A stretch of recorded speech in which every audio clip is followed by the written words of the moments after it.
Tumakas na tayo, takasan na natin ang mundo. Magtago papalayo sa mas tahimik at payapang mundo.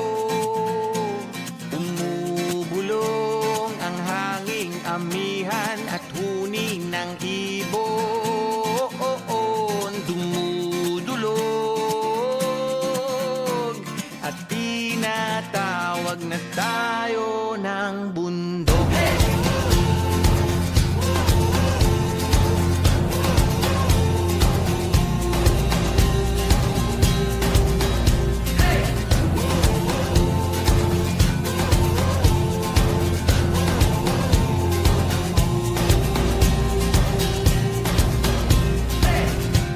Tumakas na tayo, palayo sa